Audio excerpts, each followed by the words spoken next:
Tulungan mo naman ako. Naku, ma'am, baka po kung ano na naman yan. Bawal ka po talagang lumabas. Kabilin-bilinan po yan ni Ma'am Odessa. Basta bukas ng umaga, pumunta ka sa opisina ni Odessa. Hanapin mo doon si Architect Larry Medrano. Ibigay mo ito sa kanya. Kailangan mabasa niya to. Pero kung makita mo si Odessa, huwag mong ibigay sa harap niya, ha? Tago mo na muna. Kay Larry lang yung sulat na yan. Ano yan? Ano yan? Ano to? At nagpapatulong ka dito? Ha?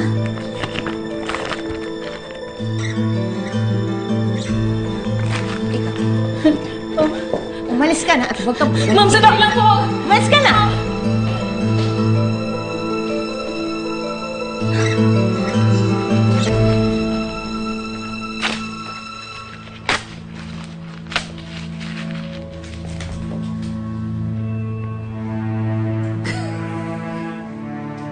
Grabe ka. Ginagalit mo talaga ako, no? Matagal ko nang gustong gawin yun eh. Kaya nga lang, walang pagkakataon. Pero ngayon nandito na yung mag-ama, magkasama na sila. Kailangan malaman nila ang katotohanan.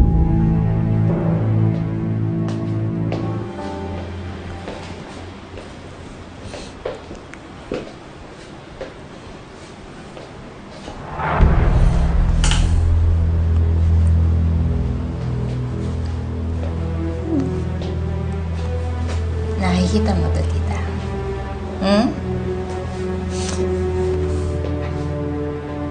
Nakikita mo? Kung hindi ka tatahimik, hindi ako magdadalawang isip na putulin yung dila mo o yung kamay mo. Okay?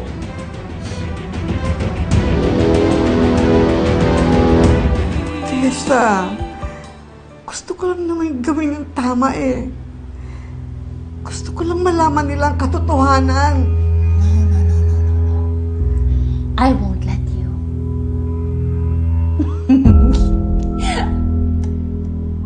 You know what's funny? Alam mo, tita, maswerte pa rin ako.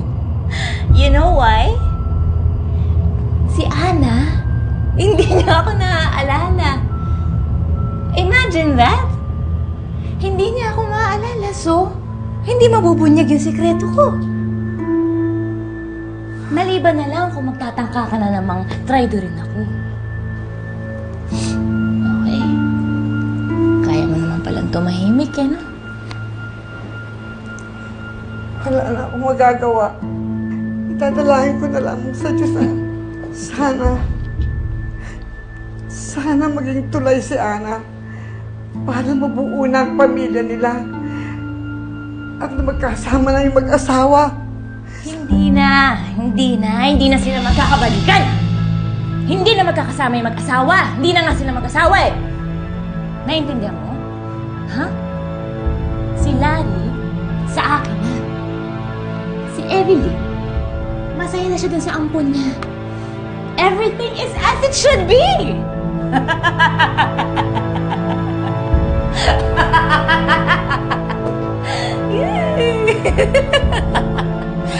Tanga-tanga kasi ni Ana, tita.